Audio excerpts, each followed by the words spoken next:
Well, here we are, more than halfway through.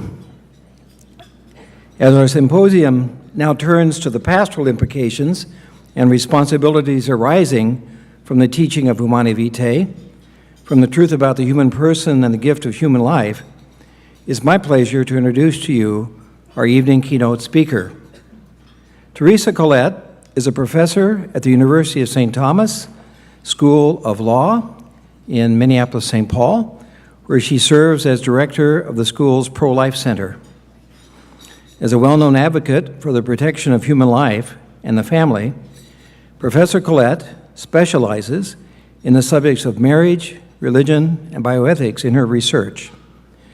In this capacity, she has testified before committees of the United States Senate and House of Representatives, as well as before legislative committees in several states. In 2009, Pope Benedict XVI appointed Professor Collett to a 5-year term on the Pontifical Council for the Family. Her appointment was renewed by His Holiness Pope Francis until 2016, when the responsibilities of the Council were assumed by the new dicastery for laity, family, and life. In 2013, she served as a delegate to the International Conference on Population and Development for the mission of the Holy See to the United Nations. Professor Collett represented Congressman Ron Paul and various medical groups in the defense of the U.S. federal ban of partial birth abortion, and the governors of Minnesota and North Dakota defending the New Hampshire requirement of state parental involvement prior to performance of an abortion of a minor before the United States Supreme Court. Professor Collett is often asked to represent the interests of government officials before federal appellate courts. She has served as a special attorney general for the states of Oklahoma and Kansas, as well as assisting other states' attorney generals in defending laws protecting human life and marriage. Prior to joining the St. Thomas School of Law in 2003, Professor Collett taught at the South Texas College of Law, where she established the nation's first annual symposium on legal ethics. Tonight, Professor Collett is speaking on the following topic: against ideological colonization, the teaching of Humanae Vitae, and a humanly adequate global ethic. Please join me in welcoming tonight's speaker, Professor Collett.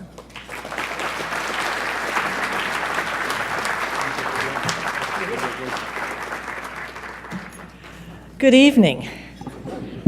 I am absolutely delighted to be here. I am extremely honored, and I am grateful for Archbishop Chaput for inviting me, as well as for our organizing committee, Teresa Natari, John Grabowski, and Richard Faring. They have done an amazing job so far, don't you think?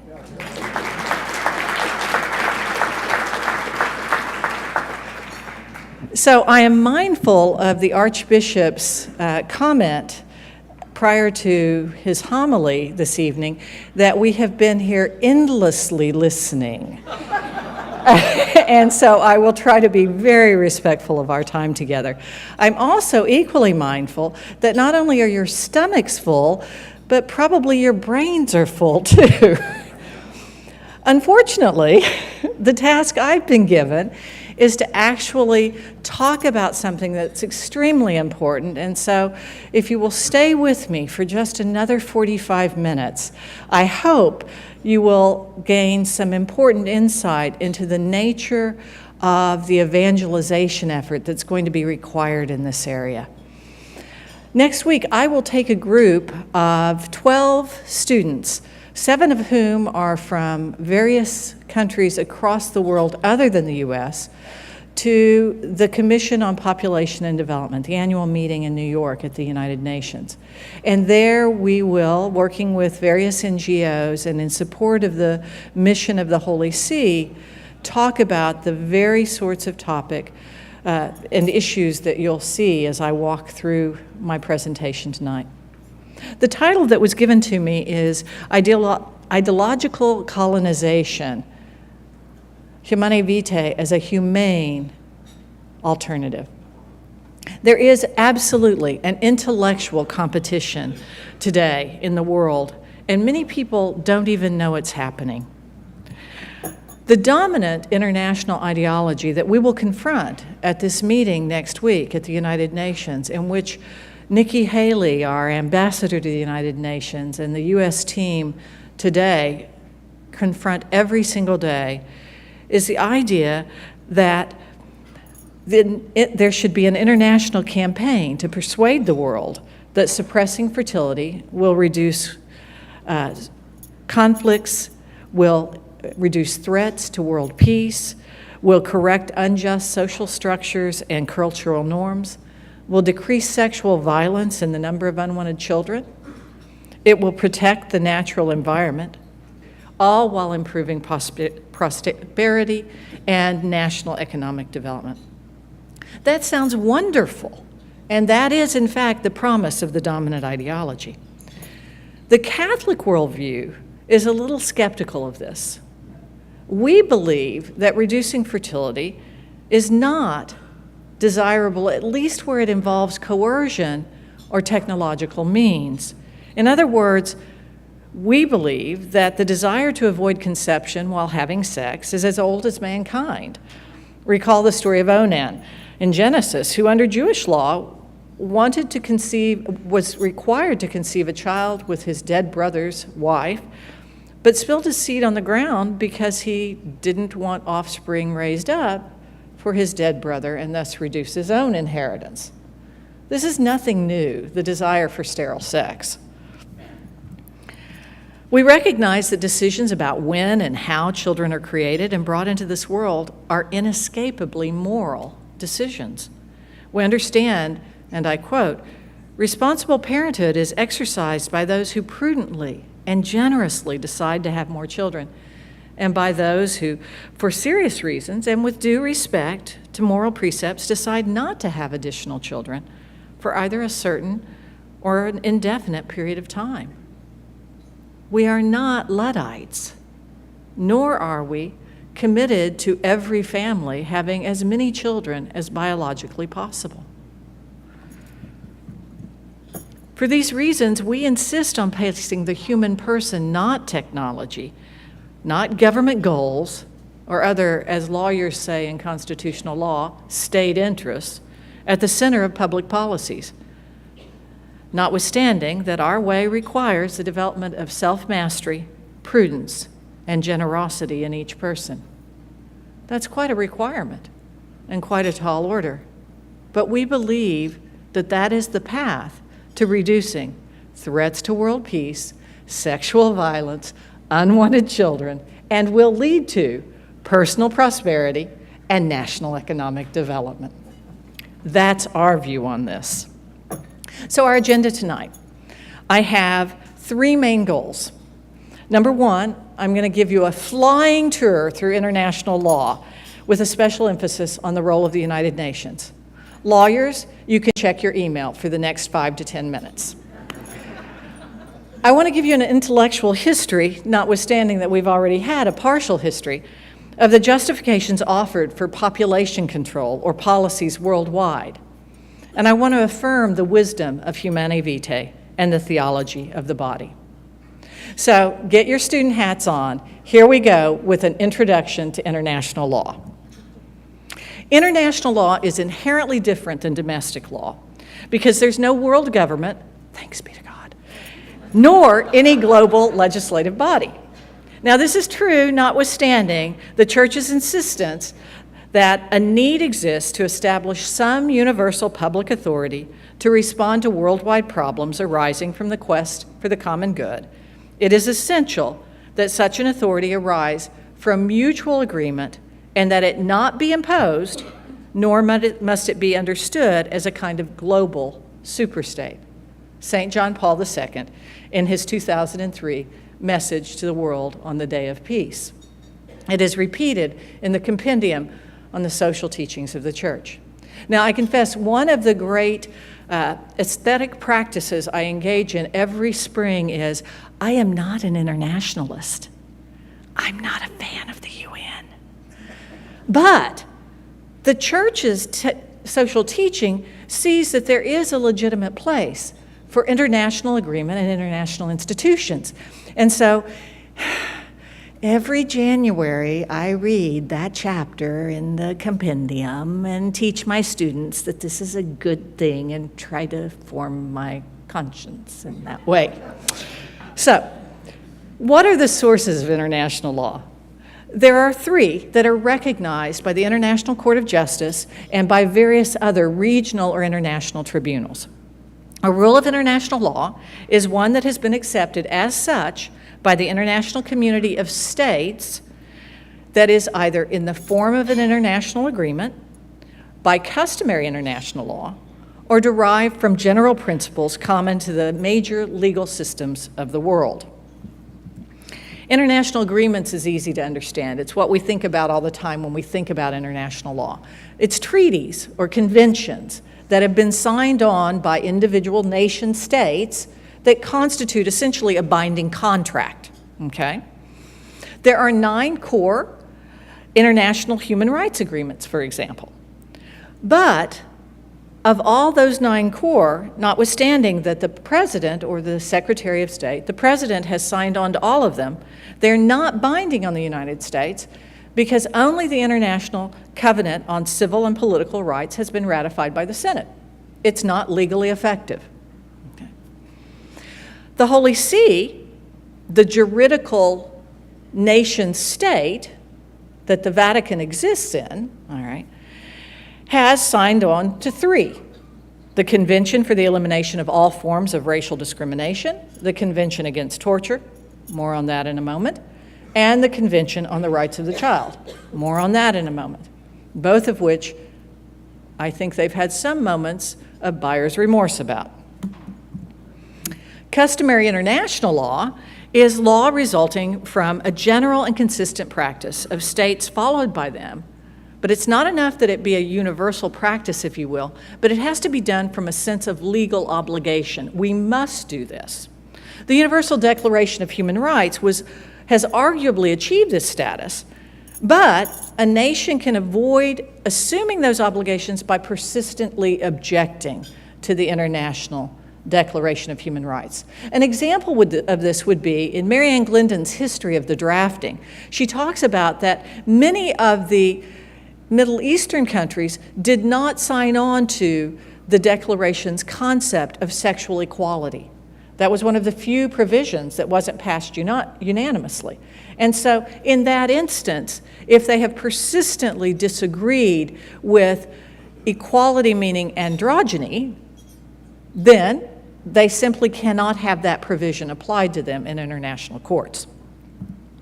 General principles recognized by civilized nations, a phrase used in one of the international conventions on treaties itself, is something that we have consistently agreed with. It's called jus cogens, and typically it's principles that allow other agreements to exist. But a very famous example of this is the law that was enforced through the Nuremberg trials. The historians in the audience will recognize and could talk much more eloquently about the Senate debates over whether or not the United States should even participate in the Nuremberg trials. Because much of Germans' horrific behavior, inhuman behavior, did not violate any specific treaty or agreement. And so, how do you try people, as we did? How do you hang people, as we did, if they haven't violated a positive rule of law, if they haven't violated something that has been expressly stated and undertaken? Yet, the world community came to the conclusion that many of the actions of the Nazi regime were so clearly and fundamentally contrary to the world's understanding of how nations interact and how nations treat their own citizens, but primarily how nations interact, that we held the Nuremberg trials, and we did indeed hang some of the convicted and sentenced others to life in prison. So that's international law. You only undertake an obligation through treaty, customary international law, observations of the states under a sense of obligation, or universal principles observed by all civilized nations. The United Nations is not a nation state, and historically, international law has been about nation to nation. It is not about nation to citizens. Okay. And so, what is the United Nations? It's not a nation state. What is it? Well, it was born in 1945 when the charter, that foundational document, if you will, kind of comparable to a constitution, but not exactly a constitution, but it was the organizing principle of the organization, came into being and was ratified by China, France, the USSR, the UK, the US, and a majority of the remaining 45 states present at the conference dedicated to running the founding of the UN. Now remember, part of the reason the League of Nations failed, oh my gosh, she's bringing us back to 8th grade civics. Okay, part of the reason the United Nations failed is because neither the USSR or the United States joined. So you had two major world powers that didn't have any stake in that organization. Therefore, it was crucial, absolutely crucial, to get the United States and the USSR to sign on to this agreement. And they did. But in that charter, it specifically says that the charter is not intended to, in fact, preempt or replace the sovereign rights of nations within their own territorial boundaries. So it was a very delicate balance between creating an international organization that had any sort of power and respecting the sovereignty of nations so you could get the dang thing through Parliament and Congress, okay? Neither the General Assembly, the Security Council, or the Secretary General have general lawmaking authority. And interestingly, it is the Security Council, of which we are one of the P5, all of the nations that were victorious in World War II, permanent members of Security Council that have veto power. It is the Security Council where actions like economic embargoes or even the use of UN peacekeeping forces is authorized. So the Security Council is a limited body where these nations, including our own, have veto authority before the United Nations undertakes these actions. Some conventions or treaties provide for a periodic reporting to a United Nations committee by signatory states to show their compliance with those particular. Now we're going to come back to that in a minute, just like I said we're going to come back to the Convention Against Torture and the Convention on the Rights of the Child. There's no international court that nations are subject to absent a country's consent to jurisdiction, which is really an interesting concept. Can you imagine the American legal system simply saying, well, if you don't consent to being a defendant, you can't be sued in the court? That's the way these international courts work. Obviously, the plaintiff consents because they're the ones saying, do something.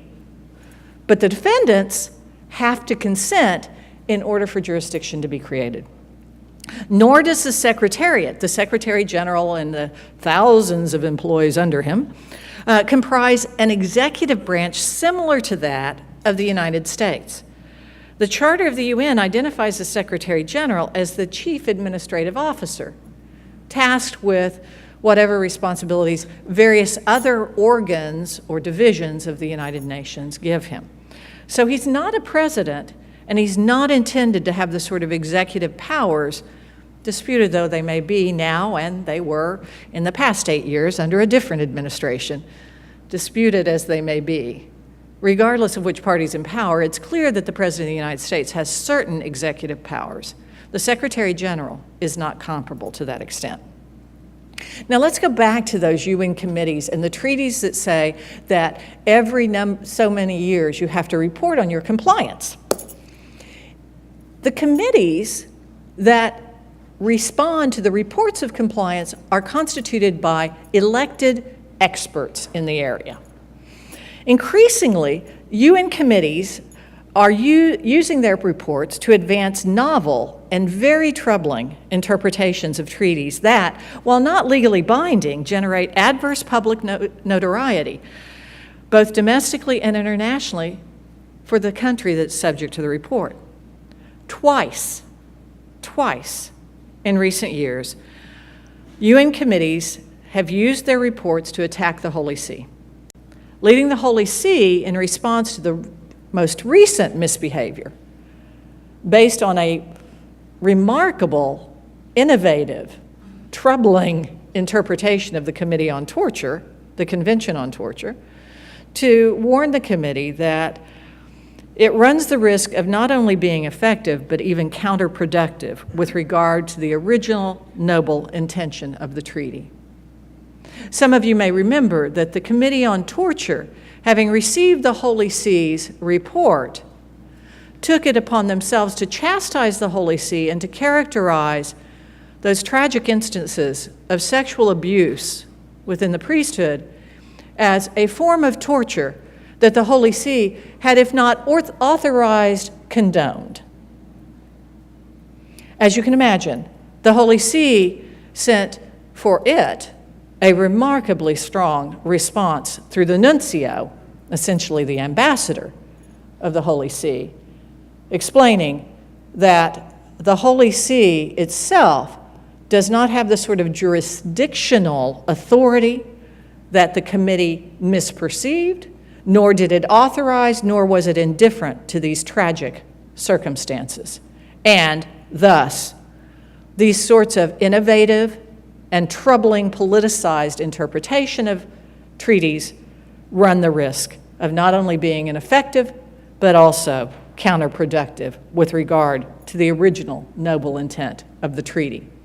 The other instance was a similar aggressive politicized interpretation on the Convention of the Rights of the Child, in which the committee took the Holy See to task for its position defending the unborn, notwithstanding that the unborn are actually recognized in at least one international convention which protects women and their children during periods of pregnancy. So that's international law.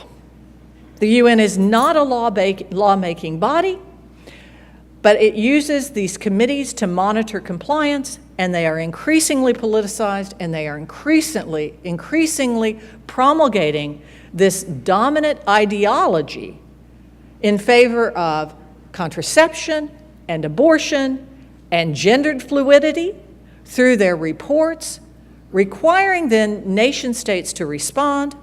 And for countries like the United States that are wealthy and powerful, it is not particularly troubling because we can ignore them with little peril.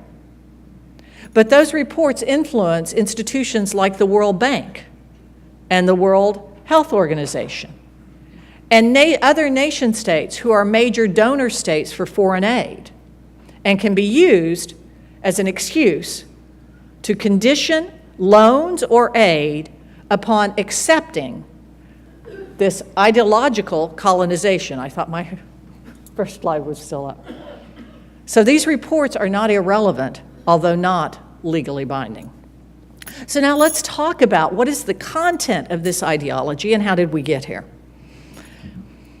Population policies were initially advanced as necessary for the maintenance of international peace and security, as Professor Critchlow told us early this morning, and they simultaneously, at least under this theory, improved community composition by elimination of the unfit.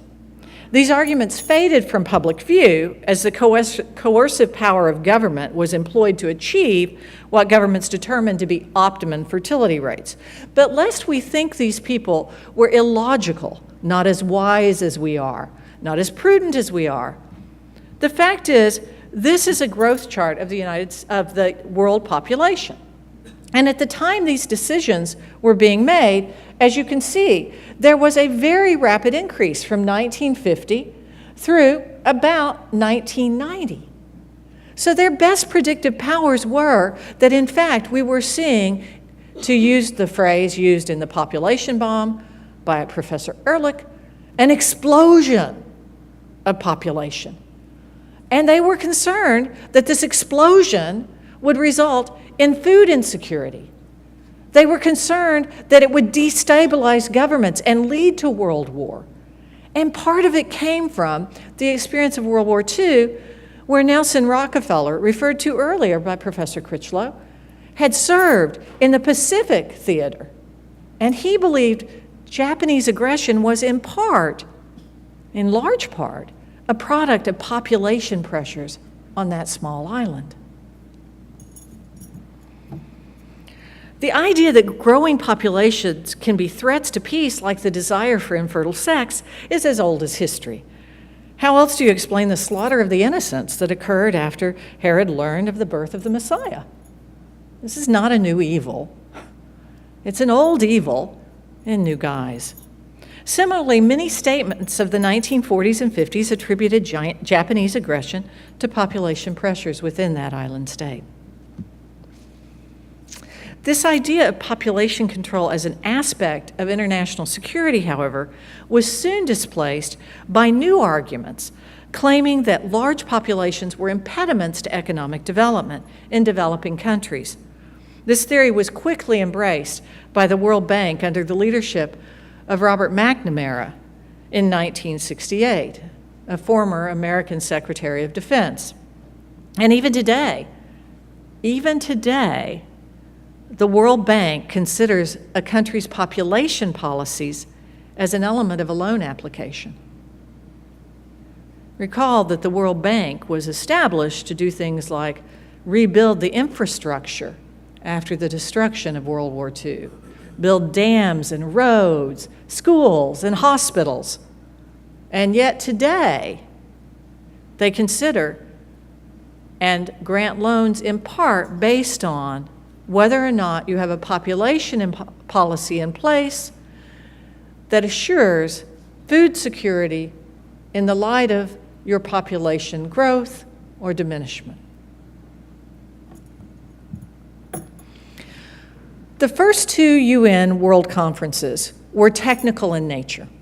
They were in recognition of the fact that after World War II, there were a large number of nations that didn't actually know what their population was. It was just based on estimates. Even today, there are developing countries where they have no reliable birth and death registries, particularly death registries. So how on earth do you know what the population is if you don't even have a birth and death registry? So the first two UN conferences were about how do we do this? How do we get reasonable estimates, since we can't do it through a census? And how do we institute census in those countries that don't have them? And therefore were attended primarily by demographers, scientists, and not representatives of foreign countries. It was in 1974 that the third World Population Conference, sponsored by the United Nations, was attended by foreign dignitaries. In 1974, the UN World Population Conference in Bucharest, developed countries resurrected the Malthusian arguments about population and food supplies, and they argued that world population growth was primarily due to a lack of effective fertility growth, and that in turn, ineffective fertility growth measures, and that in turn threatened international world food security. Now, that is in part reflecting on the experience of various largely Southeast Asian nations from the 1960s to 1974. India had adopted the first national domestic population policy. Sweden in 1962 became the first country to actually provide foreign aid specifically directed to the establishment of population policies. And they are still, on a per capita basis, the largest or one of the largest donors in that particular arena internationally. Now, simultaneously, you may remember from Dr. Critchlow's lecture this morning that Pope John XXIII established the Study Commission on Population and Marriage. In '65, Belgrade They continued to refine these techniques of measuring, but then in 74, they had approximately 14 years of experience in some Southeast nations, primarily India, Pakistan, and Ceylon, which became Sri Lanka today. And they weren't very effective. But the population controllers, the developed nations, said, well, that's because you didn't have good people and you didn't keep track of good things and you didn't have a real public education effort. And we just need to tinker with these sorts of population measures, and we need to distribute contraception everywhere, especially the birth control pill, hormonal contraception. And sterilization's good too. The developing countries were far more cynical about this. They argued that it was socioeconomic development that was the key to reducing population pressures, and that countries should focus on factors such as high rates of infant mortality, low levels of education and economic opportunity for women, and reliance on family for old age economic security. Basically, warning of the very things that Mary Eberstadt talked to us about this morning as well. The epidemic of loneliness and the elderly dying alone. When your entire safety net domestically is based on family, it's pretty hard to persuade people to give up kids. And in fact, that was part of China's dilemma.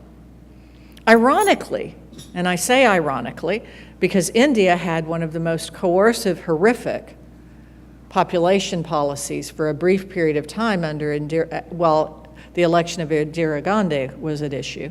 But it was India's Minister of Health at this UN meeting that led the charge for developing nations.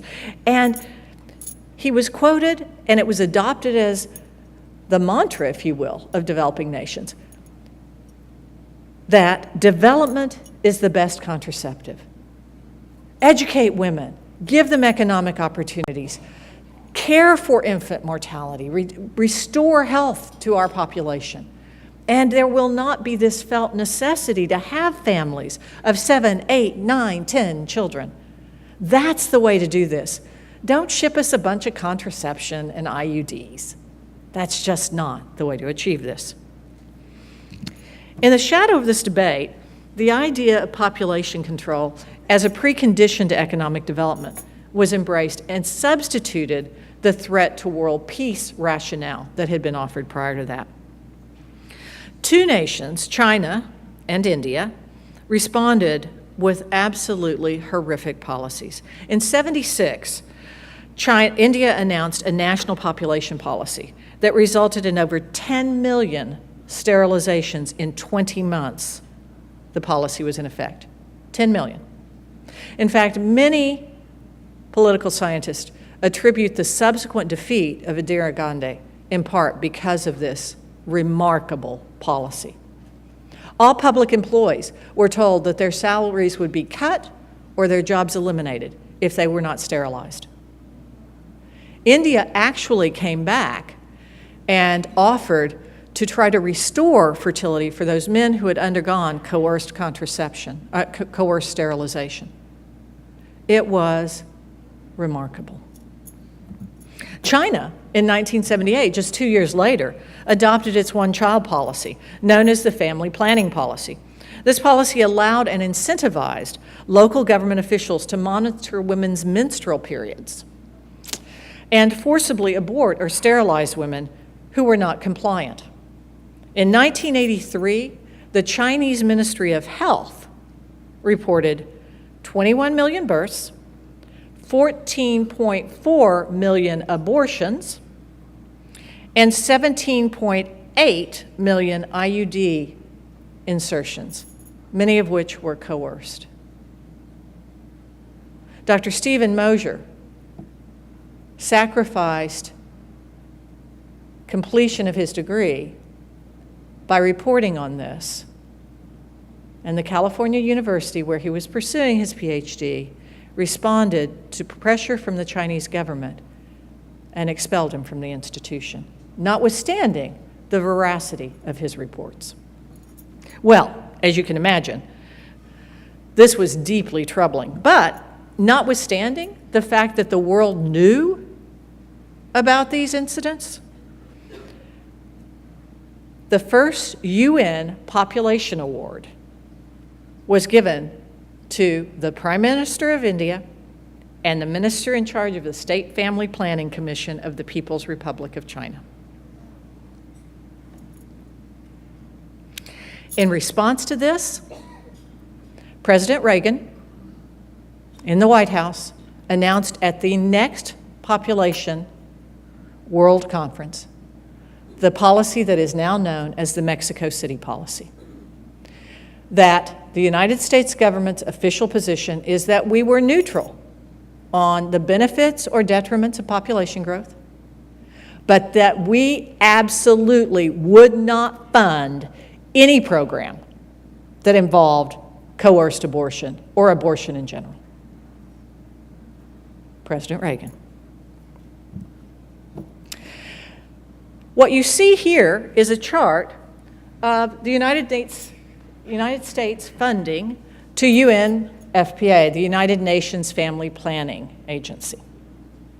And as you note, it ebbs and flows.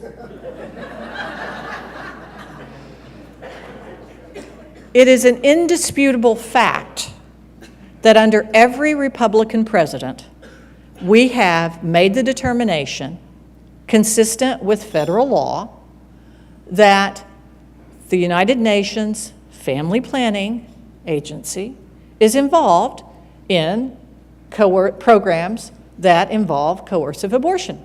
And therefore, we will not fund UNFPA. Every Democrat president has restored that funding.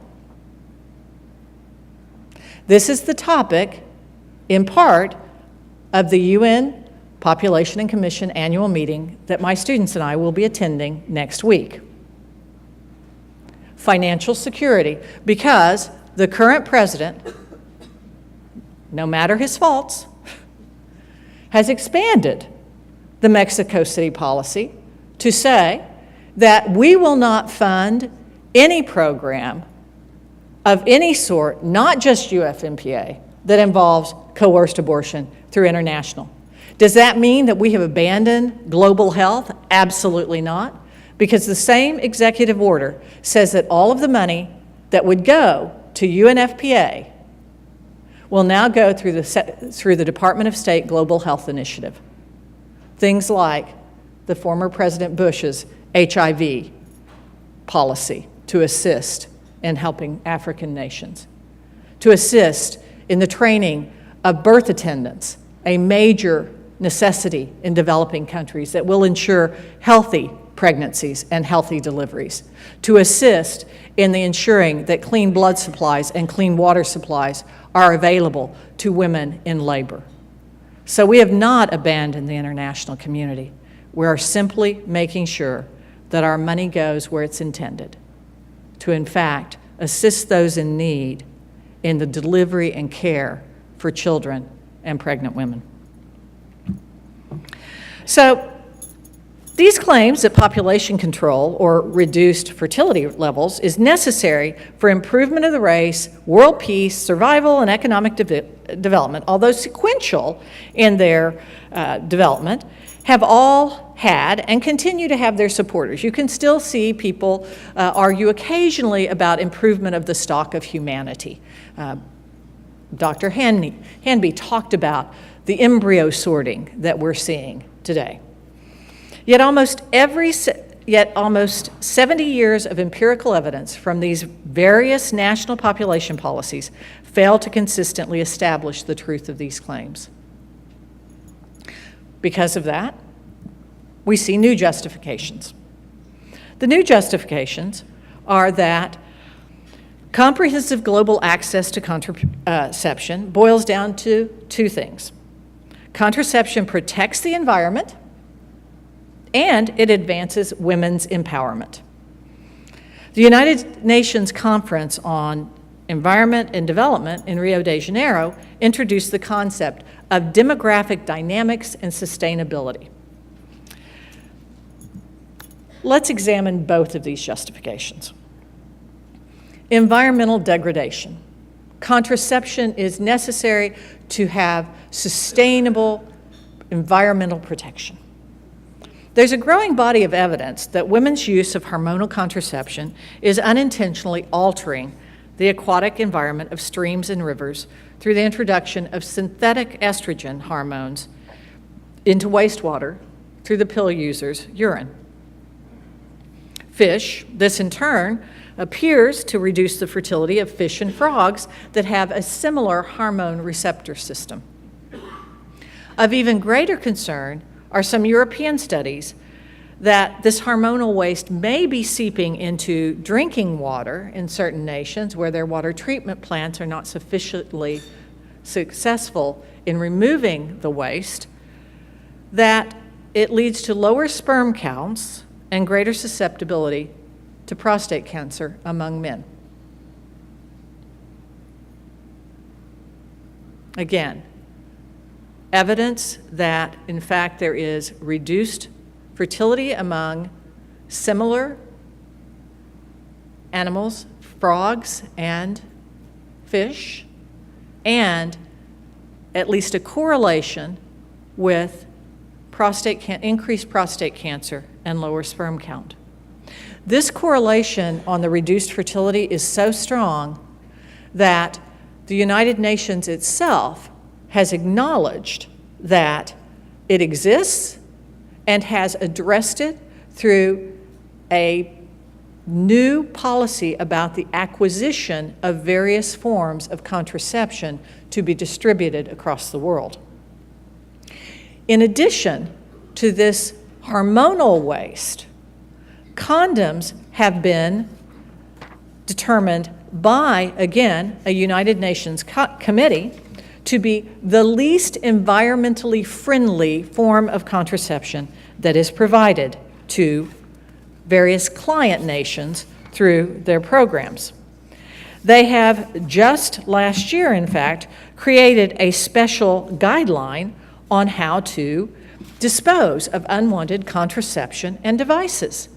And they have new purchasing requirements related to condoms because over 24,000 condoms were retrieved from beaches in a recent beach cleanup, indicating that they were not biodegradable.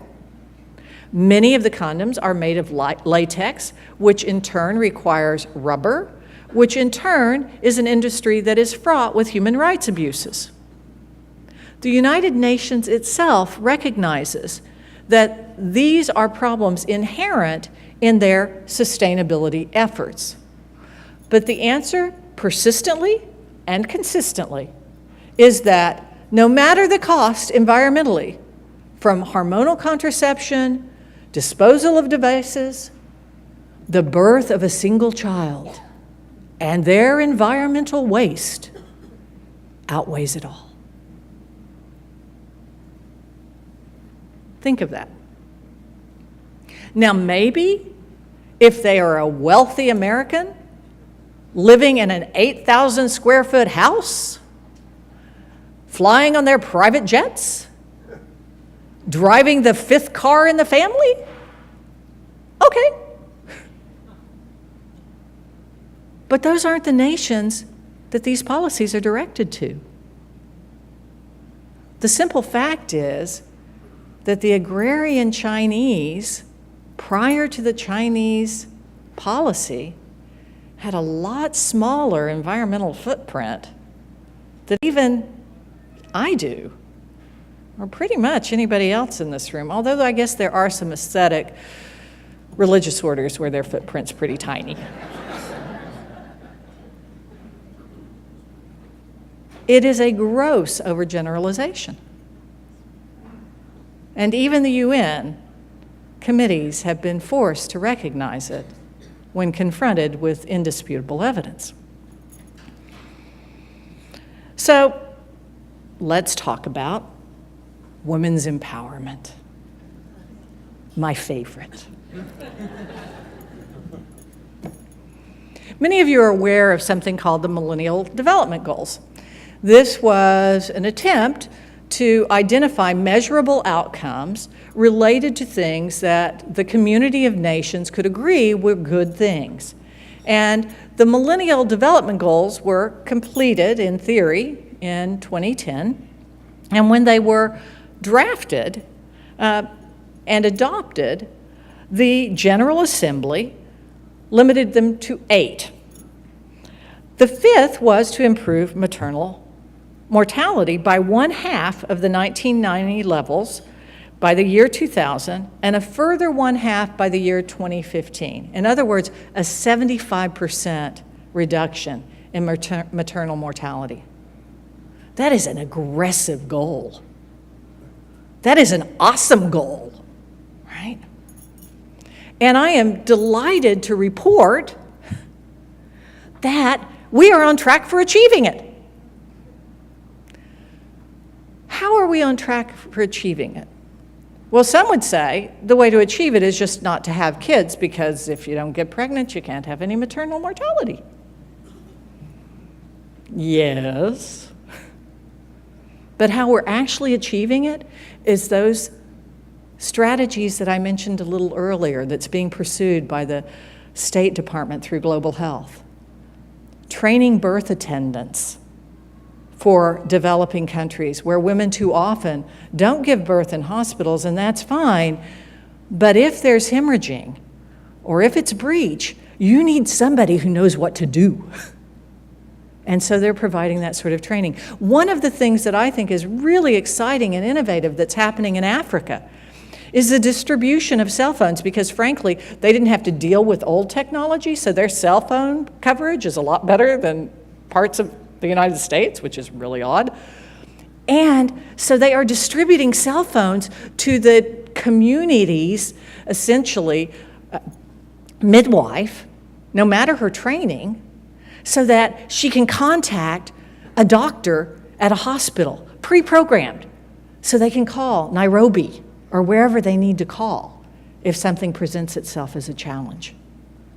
It's amazing. We're securing the blood supplies so that if a woman is hemorrhaging, she can have access to clean blood. We're educating about the use of clean water and boiling, these sort of rudimentary things, but are new to these communities. And we have seen a remarkable advance in life-saving abilities in these countries. We are on track to achieve this goal. But interesting, and it was a huge fight, not one of the millennial goals or its targets, as originally approved by the General Assembly, said anything about population growth targets or about reproductive health or about family planning. Not one. And as presented to the General Assembly, these goals and targets were to be immutable. There were not to be any political negotiations after this. We're done. You'll get your chance with the next set of goals, the Sustainable Development Goals. Well, oops, this is out of order. We've already talked about that. In 2012, the Secretary General, I'm sorry, not 2012, in 2007, the Secretary General, by a report to the General Assembly, modified the targets under the Millennial Development Goals to include reproductive health. Now, reproductive health as a phrase doesn't sound that bad, right? I am a fan of eliminating sexually transmitted infections and diseases. Yes. I am a fan of safe childbirth. Yes. I am a fan of helping infertile couples achieve fertility. Yes. The problem is, it's diplomat speak for abortion on demand. It's diplomat speak for contraception. And perhaps, at least to the average American, I think, the most troubling, it's diplomat speak for allowing your 12, 13, 14, 15-year-old child access to all of these devices and procedures with absolutely no parental involvement. So, reproductive health is a phrase that is the battleground of every UN Commission meeting we attend. Last year, it was so heated that we had no outcome document. There was no report that issued from the meeting because the chairman was intransient and the governments that primarily African nations stood strong and said, okay, then there'll just be no agreement. There you be. The fundamental question between the church and those who demand that the world embrace contraception as a great good for humanity can be summarized in this way. Is public policy to be directed to the welcoming and flourishing of every human being? Or is it to be directed to the benefit and pleasure of the present generation, and more particularly, members of this generation living in affluent societies? In a recent trip to the Caribbean, we toured Jamaica, but it wasn't a formal tour. It was a man trying to make a living. The unemployment rate in Jamaica is pretty astronomical. So he met us as we walked off the ship, and he said, let me give you a tour of the real Jamaica. And we went to a little fishing village where they made their own nets, and we met the principal of the K through 12 school, and we saw a level of poverty that was really pretty breathtaking. I've never been to India, but it was pretty breathtaking. And I was recounting this experience when we were back on shipboard, and a gentleman who I didn't know behind me said, well, they just all ought to be sterilized.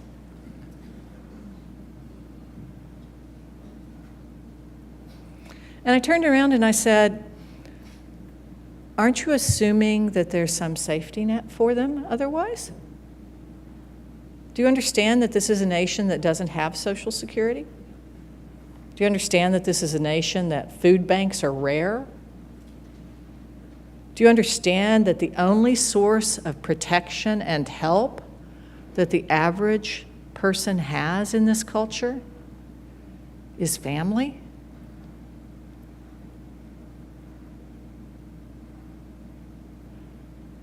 That is the truth.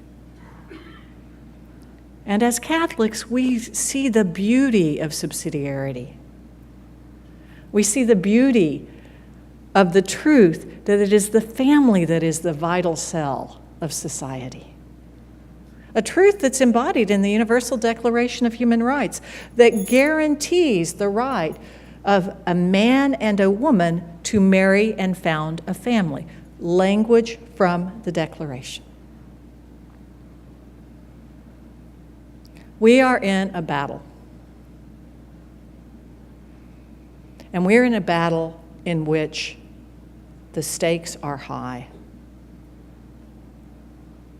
And in some ways, it's awfully easy as affluent Americans to ignore the battle. Yes, they are coming after our kids in public schools on occasion. But we can often retreat to our Catholic schools. Yes, you can't be sure that if your young daughter experiences a pregnancy that you're going to get notified. And yes, husbands can't be sure that they're going to be notified if a woman, their wife, decides to terminate their pregnancy.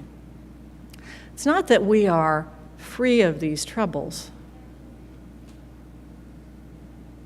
And certainly there is the courts who on occasion have in fact approved coercive, long-acting contraception for certain crimes.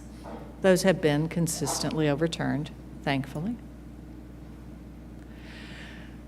But the battle we face, particularly as American citizens, and let me go back to, or not, the slide about the funding of UNFPA. There was, in fact, a movement during the Vietnam War that some of those in this room participated in. Not I. I signed up for our OTC. But some were members of an organization called Not in Our Name. That is the vigor we need to bring to this fight. Not in our name. You will not support sterilization of people in other countries with our tax dollars. You will not use our tax dollars to create a culture in which, although not legally coerced, our young people feel coerced. And the only way we do that is by offering the truth in the most winsome way possible. So let me close with a final story.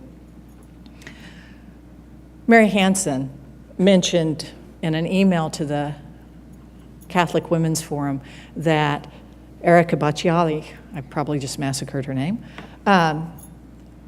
presented at Stanford on the feminist case against abortion, and there were protests. I myself did a similar presentation, same month, at Pennsylvania State Law School, and there were protests.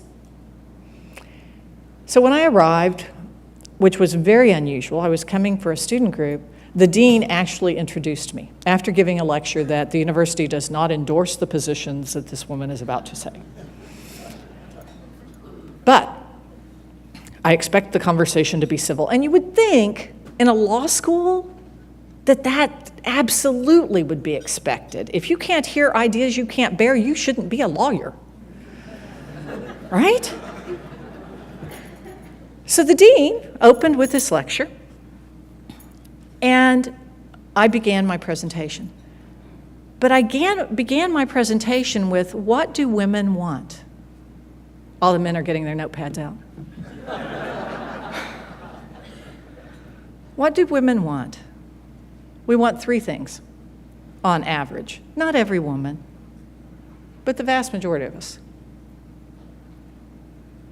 We want lifelong, loving, happy marriages.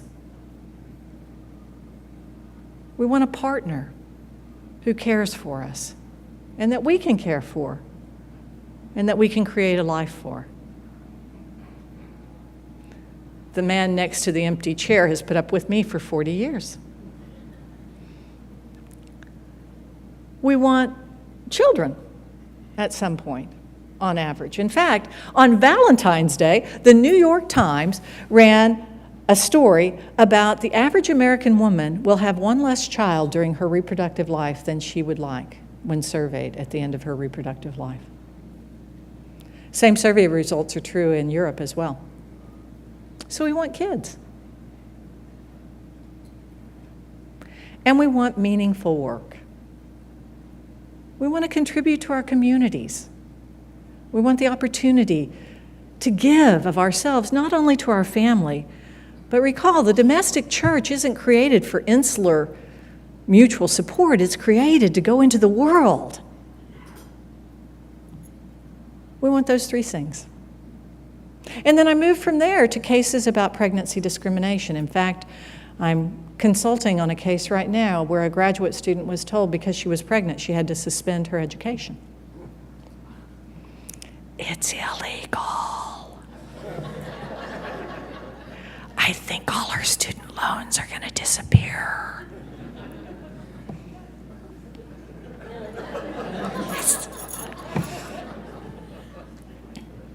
And from there, I moved to abortion.